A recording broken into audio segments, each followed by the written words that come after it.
Ya, Assalamualaikum warahmatullahi wabarakatuh, Bapak Ibu Profesor, Bapak Ibu Doktor, dosen pengampu mata kuliah yang saya hormati, seterusnya Bapak Ibu rekan-rekan mahasiswa pendidikan doktor IPA yang saya cintai.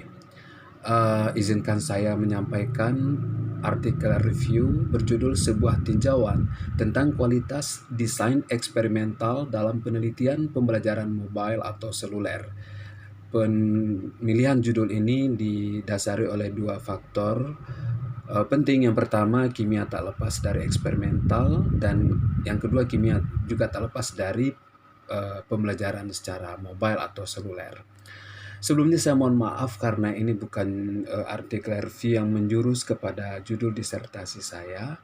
Karena saya rasakan kalau ingin serius untuk itu, maka saya rasakan waktu dan bahan serta materinya yang benar-benar mendukung belum cukup. Oleh sebab itu, ini adalah untuk belajar saja membuat sebuah artikel review. Di dalam abstrak ditulis, walaupun para ahli mengkritik kualitas penelitian pembelajaran seluler, namun secara jujur dirasakan jumlah penelitian tentang itu memang masih kurang.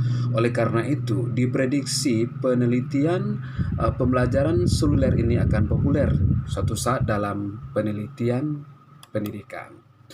Dalam latar belakang masalah disampaikan tiga hal penting. Yang pertama, perangkat selulernya yang meliputi smartphone, asisten digital pribadi, tablet, PC, laptop, dan komputer portable. Keuntungannya diantaranya tidak dibatasi oleh waktu dan tempat dalam hal lingkungan belajar, sumber daya, dan interaksi.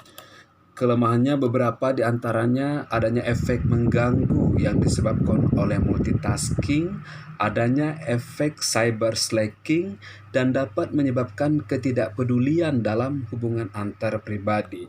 Sungguh pun demikian, ada 5 karakteristik yang harus dimiliki untuk suatu pembelajaran mobile atau seluler yang sukses. Yang pertama, portabilitas. Yang kedua, individualitas, kapabilitas, konektivitas, dan interaktivitas.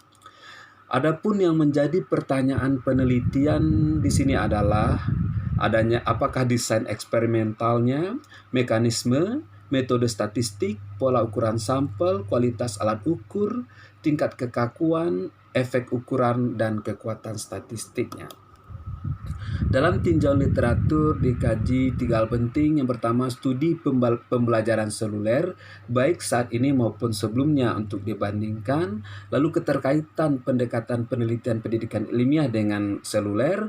Dan yang ketiga, adanya CRED atau Checklist for the Rigor of Experiment Education Design sebagai alat yang digunakan di dalam review ini. Dalam metodologi dikaji strategi dan hasil pencarian awal dilakukan, maksud kami penyaringan penelitian eksperimental diikuti kerangka pengkodean serta pengkodean maupun analisis data, sehingga hasilnya juga didapatkan hal-hal seperti itu, dilengkapi dengan distribusi jenis desain eksperimental, langkah-langkah ekivalensi dasar, ukuran sampel, keandalan, validitas, asumsi statistik dasar, efek ukuran, kekuatan statistik, maupun ketelitian desain eksperimentalnya. Sebagai kesimpulan, didapatkan 72% dari studi pembelajaran seluler itu memiliki tingkat kekakuan sedang rendah, 11% kekakuan sedang tinggi atau tinggi. 63% dari pembelajaran seluler menggunakan desain kuasi eksperimental, sisanya eksperimen sejati dan pra-eksperimen. Yang ketiga, 74% dari studi kuasi eksperimental pembelajaran mobile telah menggunakan mekanisme untuk kesetaraan awal antar kelas eksperimen dan kontrol. 51,1% dari studi pembelajaran seluler ini tidak menerapkan mekanisme yang sesuai. Selanjutnya, 44% dari mereka ada menggunakan 31 hingga 50 sampel per kelompok, sisanya itu cuma kurang dari 30 sampel per kelompok. Berikutnya, 47% dari studi pembelajaran seluler itu tidak memberikan data tentang reliabilitas dan validitasnya.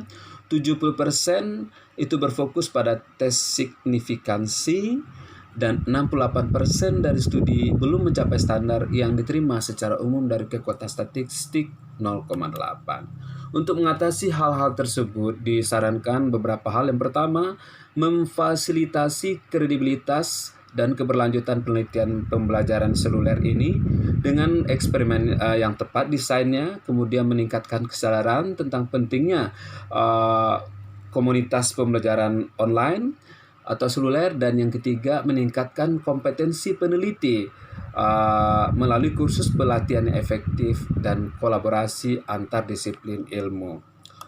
Ini beberapa referensi yang digunakan dari A sampai Z, dan ini cuma diantaranya beberapa ditulis di sini dan diakhiri dengan ucapan terima kasih. Sebelum saya akhiri, saya sampaikan jujur ini masih jauh dari sempurna. Oleh karena itu saya harapkan saran, kritikan, dan advice membangun dari Bapak Ibu dosen pengampu untuk kebaikan artikel ini di masa yang depan. Saya akhiri dengan Assalamualaikum warahmatullahi wabarakatuh.